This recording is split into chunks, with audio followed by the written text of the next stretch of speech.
Your medieval grandparents never bought a probiotic supplement, never purchased a bone broth product, never paid $40 for a jar of desiccated liver capsules, never subscribed to a seasonal eating program, never bought a wild plant adaptogen powder, never paid a premium for raw dairy, never purchased a herbal supplement line, never followed a grain soaking protocol from a $60 nutrition program.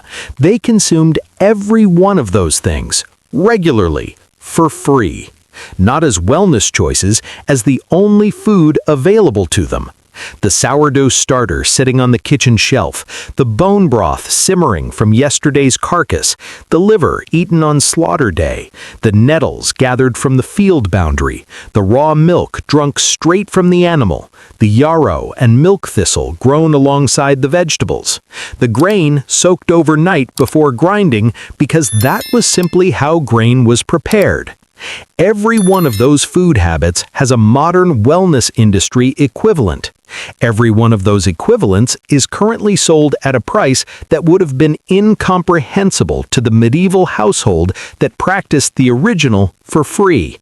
The probiotic supplement market, the bone broth market, the organ meat supplement market, the raw dairy premium market, the herbal supplement market, the sprouted grain market, the adaptogen market, together representing tens of billions of dollars in annual global revenue built significantly on the nutritional outputs of food habits your medieval ancestors practiced as daily necessity. They buried the habits, the wellness industry dug up the nutritional science, packaged it, priced it, and sold it back to the population that abandoned it, at a margin that the medieval peasant who originated every one of those practices could never have imagined. Subscribe to this channel right now before we go further. What you are about to watch has a paper trail, named markets, documented nutritional research, specific price comparisons. And when someone tells you this is exaggeration, you will be able to tell them exactly which study validated each medieval food habit and exactly which product category the wellness industry built on its validation. Here is the nutritional science behind the first 3 medieval food habits the wellness industry is currently selling back to you. Habit 1. Fermented food as a regular daily staple. Medieval households fermented food because fermentation was preservation. Sourdough bread fermented for days, fermented dairy consumed regularly, salt-preserved vegetables eaten through winter, ale fermented from grain as a daily beverage. Fermented foods formed a regular and significant component of medieval daily eating, delivering live microbial cultures to the gut continuously. The 2021 Stanford University study published in Cell documented that a high fermentation diet significantly increased gut microbiome diversity and significantly decreased inflammatory markers compared to a high fiber diet alone. The wellness industry packaged that finding as a probiotic supplement retailing from $30 to over $80 per month in the premium segment. The medieval peasant who ate liver regularly after slaughter paid nothing for one of the most nutrient-dense foods in the human diet. Habit 3. Raw and unpasteurized dairy. Medieval households consumed dairy in its raw, unprocessed state. Raw milk, raw butter, raw cheese from unpasteurized milk. Raw dairy contains live bacterial cultures and bioactive enzymes, including lactase and lipase, that pasteurization destroys at industrial processing temperatures. Some research has documented different digestive responses among raw dairy consumers compared to pasteurized dairy consumers, particularly among populations with lactose sensitivity, though the safety debate around raw dairy consumption varies by country and regulatory context. The raw dairy premium market now charges 3 to 5 times the price of commercial equivalents for the product your medieval grandparents consumed as standard daily fare. No premium, no label, no wellness claim, just the animal and the bucket.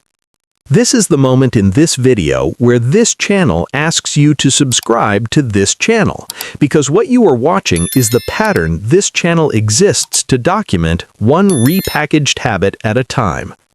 Nutritional practices removed from daily eating by a food industry that standardized the food supply around commodity products, then sold back as premium wellness discoveries by an industry that read the research the food industry ignored.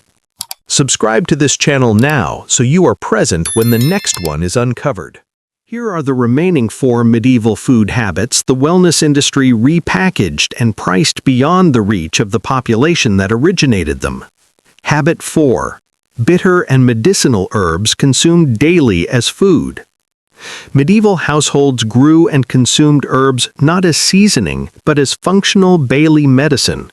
Yarrow, wormwood, milk thistle, holy basil, valerian, consumed in food, in ale, in broths, and in daily tisanes.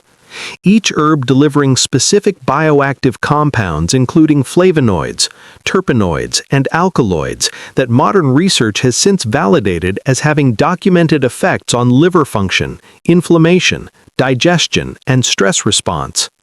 The global herbal supplement market is valued at well over $100 billion according to multiple market research sources, for compounds that medieval households grew in their kitchen gardens and consumed daily without purchasing a single capsule. Habit 5. Wild plant foraging.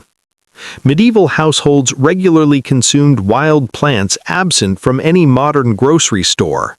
Nettles, dandelion, elderflower, wild garlic, hawthorn berries.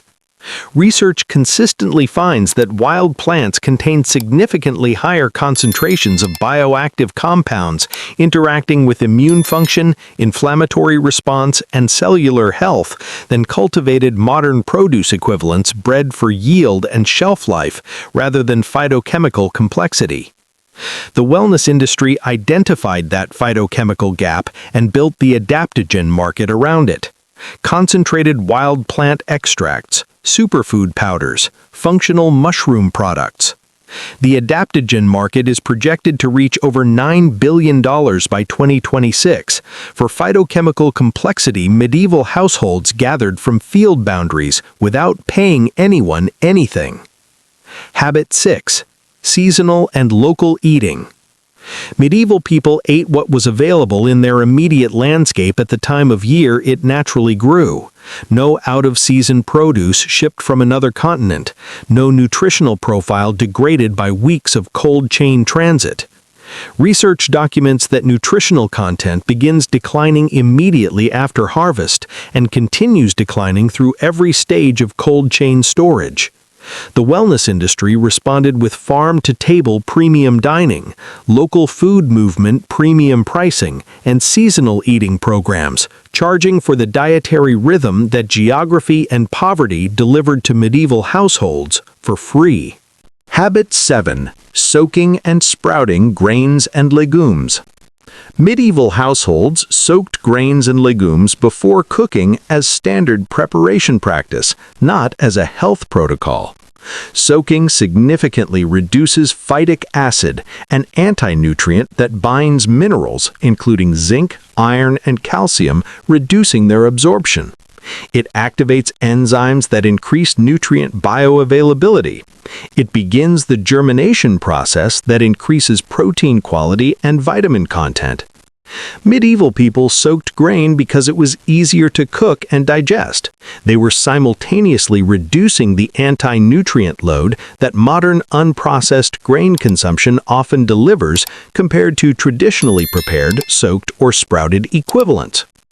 The wellness industry packaged that standard medieval preparation practice as activated grain products, sprouted grain bread at premium pricing, and grain preparation protocols sold inside $60 nutrition programs, for a practice that required nothing but a bowl of water and overnight patience. Here is the full price comparison your medieval grandparents never had to make. Monthly probiotic supplement, up to $80. Medieval equivalent, fermented vegetables in a salt brine crock. Cost? Salt. Monthly bone broth product, up to $60. Medieval equivalent, bones simmered after butchering. Cost? Firewood. Monthly liver supplement, up to $60. Medieval equivalent, fresh liver after slaughter. Cost? Nothing.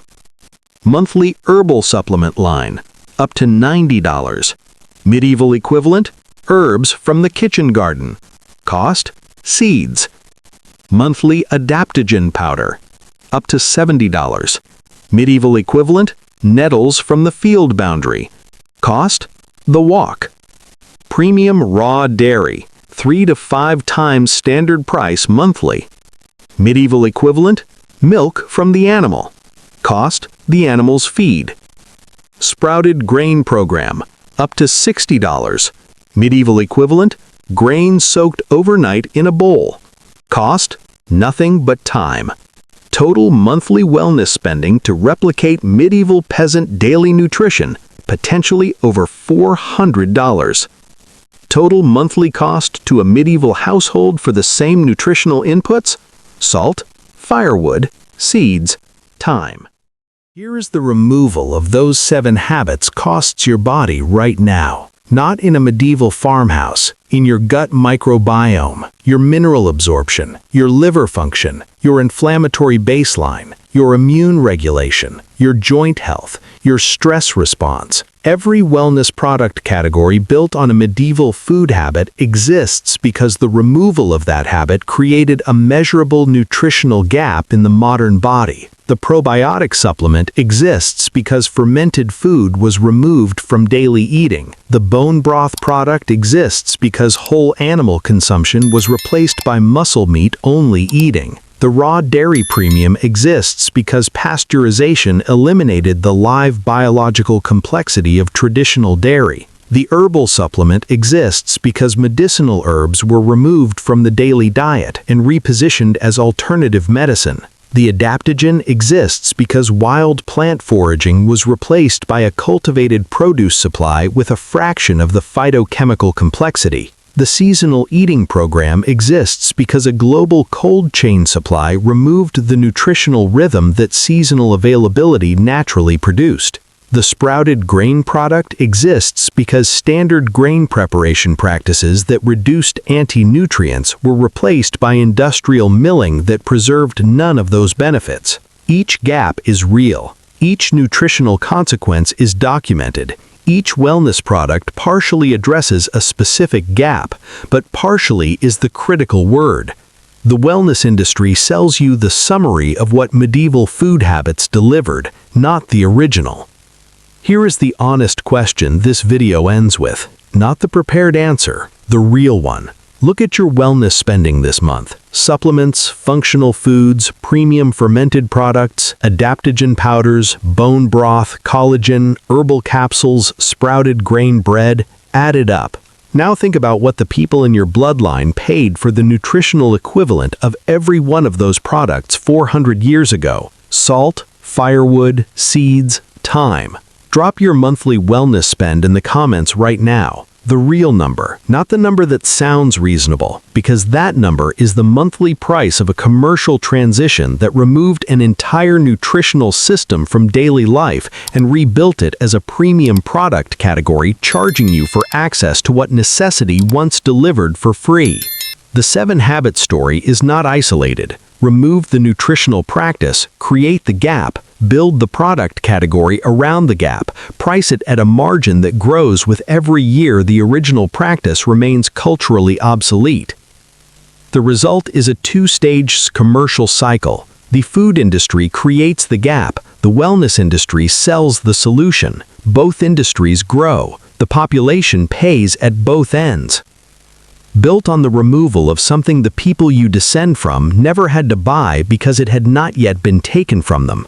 Subscribe to this channel now and turn on your notification bell before you move on, because this channel is not finished. There are nutritional practices your body was designed to receive daily, food habits the modern industry standardized out of existence, and wellness products currently charging you for the nutritional outputs of medieval daily life that your ancestors accessed for the cost of salt, firewood, seeds, and time. This channel documents them one at a time, with evidence, with the commercial paper trail, with the specific price comparisons those industries are counting on you never making. The people who subscribe to this channel right now will be there for everyone. Do not leave without subscribing to this channel. This is the channel they are counting on you never finding. The people you descend from consumed the nutritional equivalent of your entire monthly wellness budget at every meal without purchasing a single product. The industry that removed those meals from your daily life built an empire on selling them back, one supplement at a time, at a margin that grows with every year you remain unaware of what was taken. Now you know what was buried. The question is what you do with that knowledge.